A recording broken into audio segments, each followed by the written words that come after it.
The Galactic Concord had always assumed that humanity's greatest strength was its curiosity, its adaptability, perhaps even its relentless optimism. What they failed to grasp, what every major species failed to grasp, was that patience, not aggression, was humanity's most dangerous trait. It wasn't their weapons, or their will to fight, or even their resilience in the face of planetary extinction.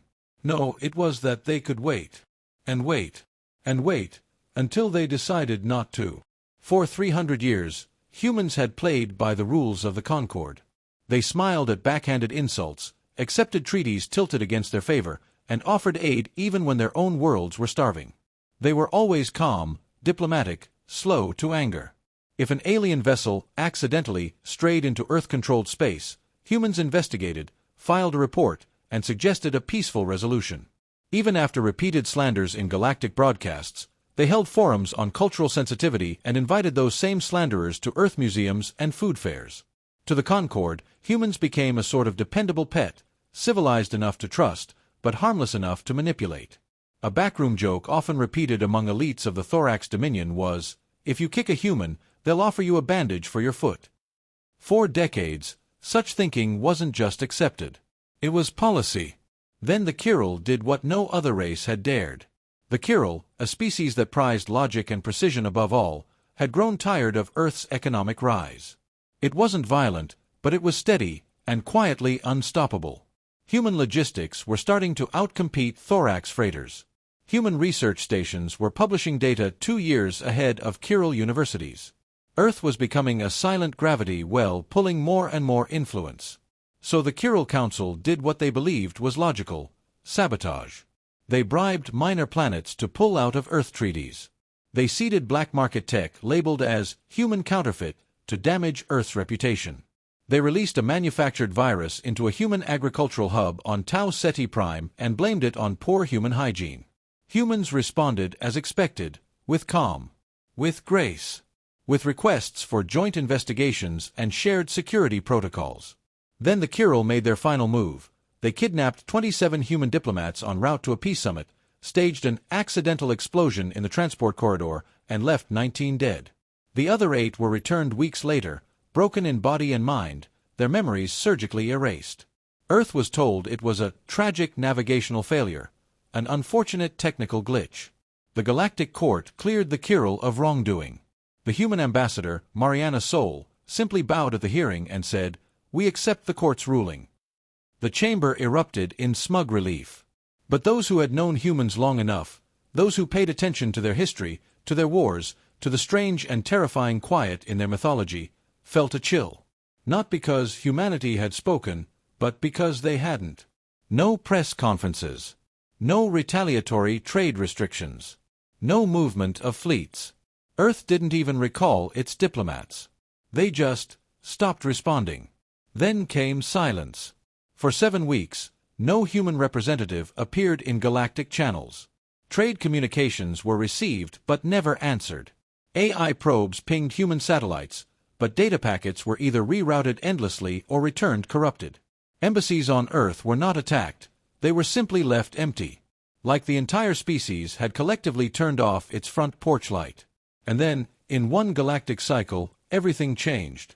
A distress call came from the Kyril border world, Voston 8. Pirate attack, they claimed. Firestorms and missing patrol ships. Then another signal. A research station on the Kyril core world had gone dark. Sensors picked up nothing. No explosion, no wreckage, just a sudden blackout. At first, the Concord dismissed it as Kyril exaggeration. They always did overreact to resource thefts. But within 3 days, entire colonies were missing. Not destroyed, missing. As if they had never been built. Emergency meetings were called. Security footage began leaking. Blurred images of tall humanoid figures walking through sealed corridors without opening the doors. Machinery shutting down in the presence of strange electromagnetic pulses. Power grids failing while human music played faintly on old analog frequencies. Violins, cellos, ancient choirs singing in Latin. Panic set in. Because no one had declared war. No ships were officially launched. No blame was claimed. But things were disappearing, and only in Kyril territory. When a Concord fleet was sent to investigate, it found a Chiral moon stripped to its core. Not bombed. Not mined. Stripped, each atom categorized, packed, and shipped. The human flag floated gently above the site, fluttering in solar wind, though no atmosphere remained. Then the final message came. It wasn't encrypted. It wasn't directed to the Concord Council. It was broadcast openly, in every galactic language.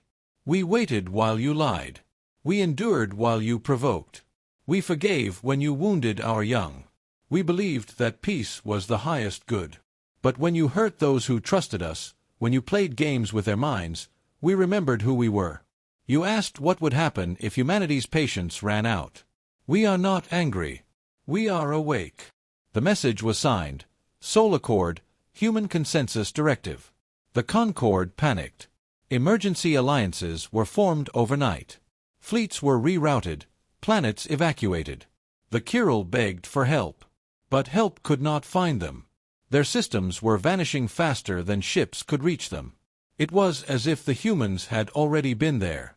As if they had planned every response before the first diplomat was ever taken. The Thorax tried to distance themselves. They offered Earth monetary compensation, apologies, even biological resources. Earth responded with silence. Then, without explanation, every Thorax memory archive older than 50 years was erased simultaneously. It wasn't even an attack. It was as though someone had quietly reached into their servers and plucked out the idea of history. A single note was left on their planetary screens. You made jokes. Now, remember nothing. After that, no species challenged humanity directly. Not out of fear, but because no one understood what they were dealing with anymore. The humans who returned to the Concord chambers were polite, smiling, generous. They helped rebuild Chiral moons that still existed. They offered asylum to Thorax scholars confused by their own names. They invited every species to Earth's annual cultural exchange. They served food, read poetry, and never once mentioned the disappearances. But everyone remembered. Not the battles. There had been none. Not the weapons. None were seen. What everyone remembered was the moment, the precise, chilling moment, when humanity's face stopped smiling. The second their words became still. When the universe realized that humans had never been harmless. They had been choosing. And they had stopped choosing peace.